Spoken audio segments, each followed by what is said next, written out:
Okay, so I don't know if anybody really cares about what's happening in the fighting game community, what happens in the YouTube streets or social media. But I came across an interesting video, which in a way I kind of covered in the last Download Complete episode, which is when I say I almost complete, I talked about it. I'm gonna tell you what the topic was. The topic was, is Street Fighter 6 the most balanced Street Fighter? Now, in the video that I made which Street Fighter is the best modern Street Fighter, and I really only counted Street Fighter 4, 5, and 6 modern. You know, PlayStation 4 and up. Well, really it was PlayStation 3, but this right here was an interesting video, and it's on Event Hubs if y'all want to check it out. It's like a 40-minute video. It's got a Velociraptor, which used to be a Goken player. I used to love watching Velociraptor play, because he used to have so much confidence playing players like Snake Eyes and stuff. But anyway, that's beside the point.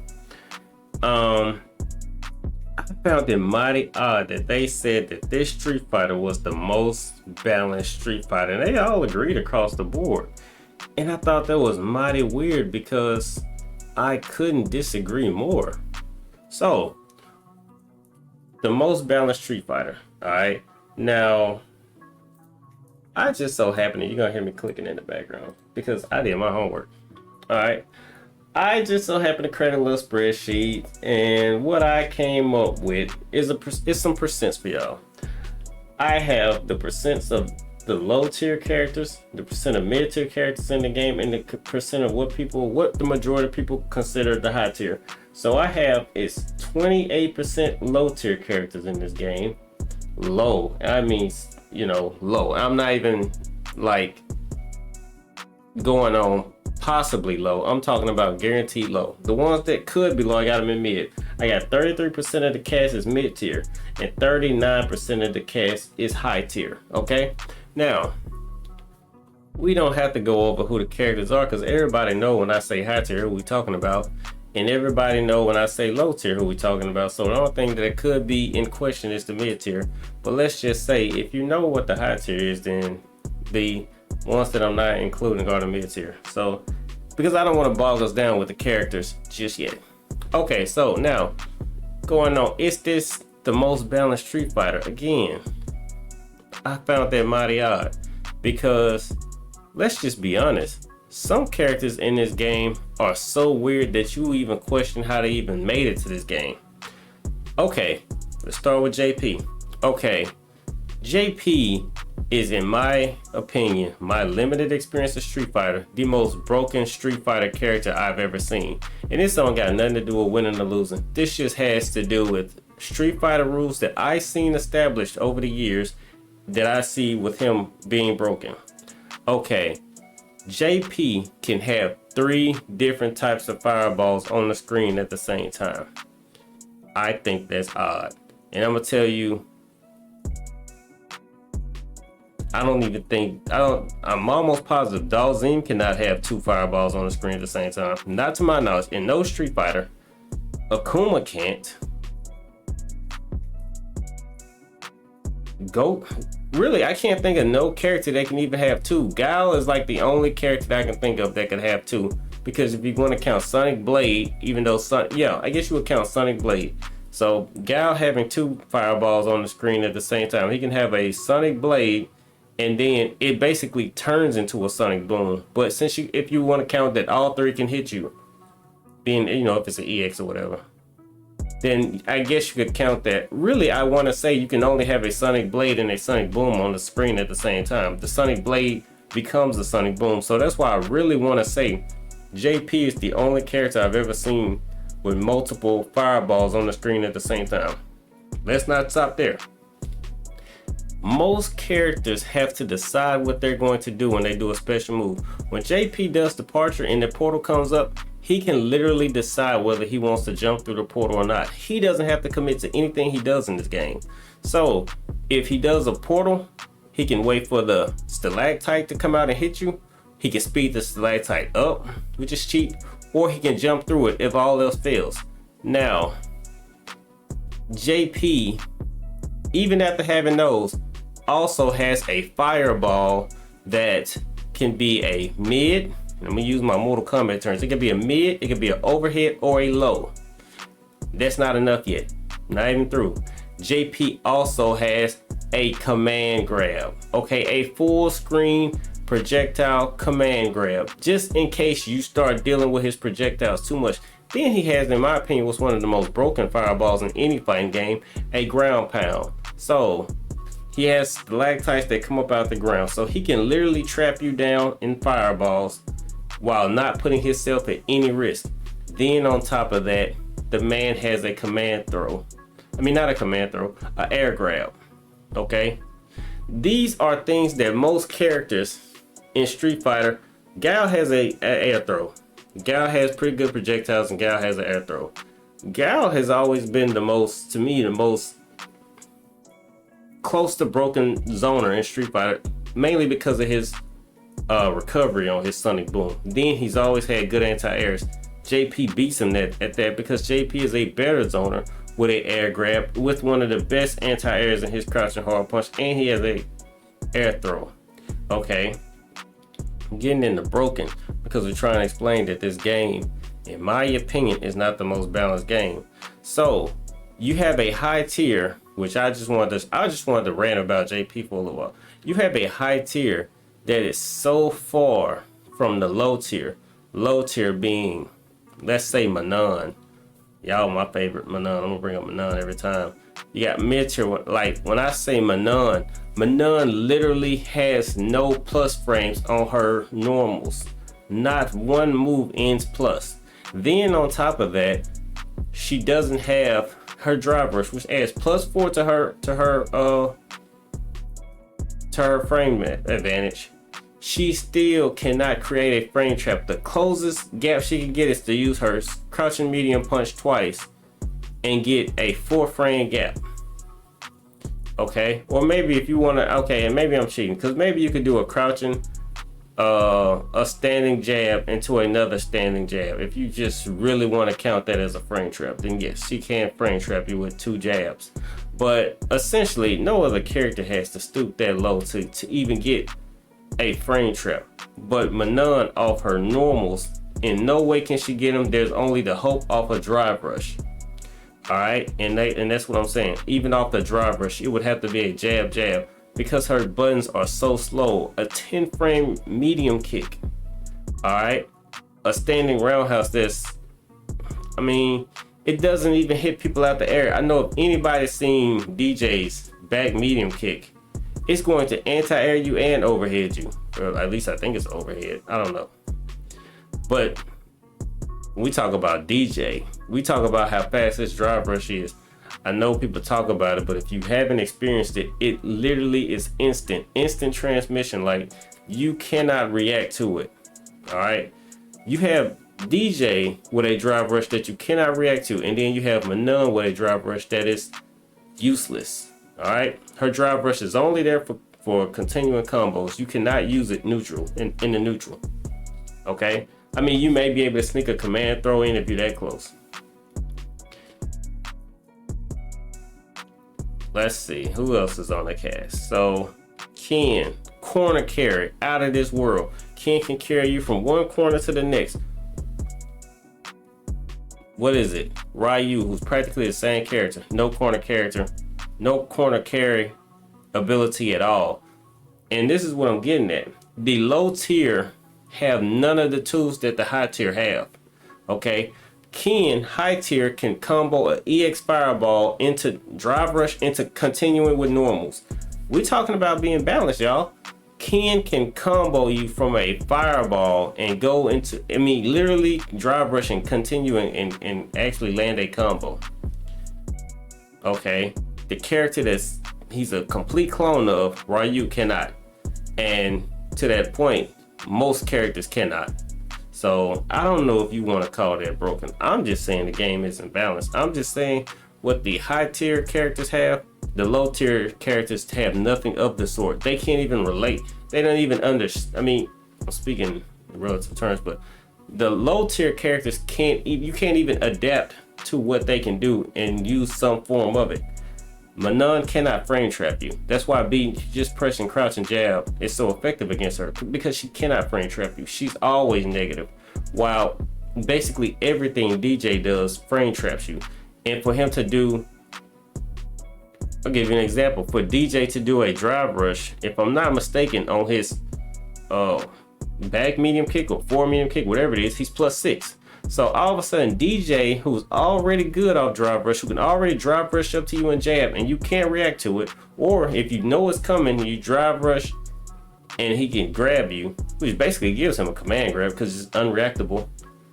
You give that same character frame traps, while characters like Manon have nothing to work with, okay? Now, the only point I'm getting at is, you can't give this Street Fighter the title of the most balanced. And I know that's not to say that anybody's saying that the game doesn't have its problems, but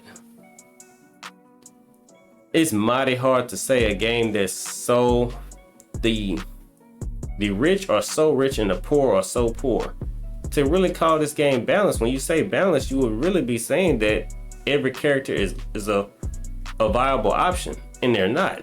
You really just cannot do anything with Ryu.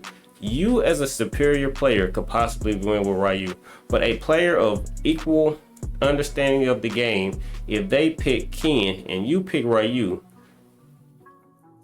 odds are the Ken player will win.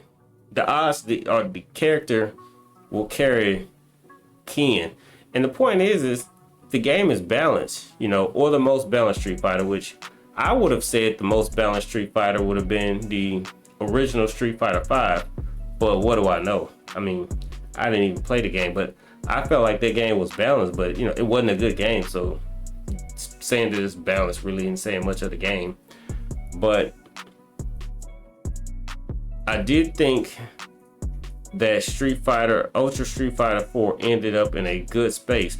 Now, I think the thing about Ultra Street Fighter 4 is the game was so broken, and by broken, I'm gonna tell you what I mean by broken. Okay, in Ultra Street Fighter 4 was played with set play.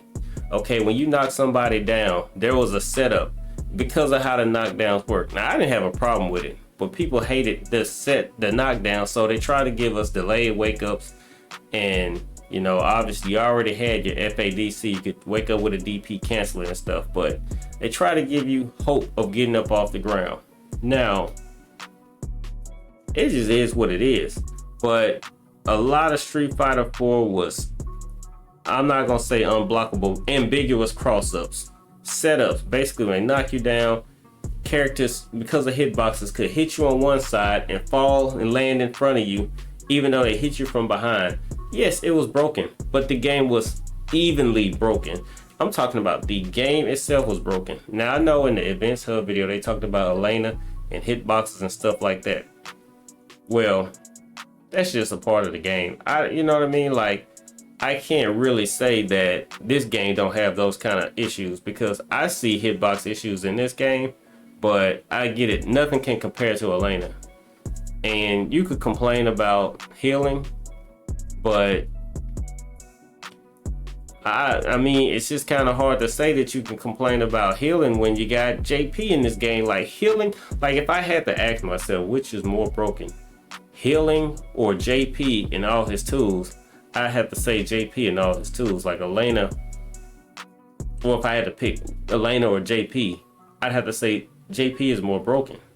All right, JP is very easy to anybody that's gonna put in the same kind of effort with Elena has to deal with one frame links and dropping them. There's a learning curve that will stop people from being good with Elena if they're not just good players themselves.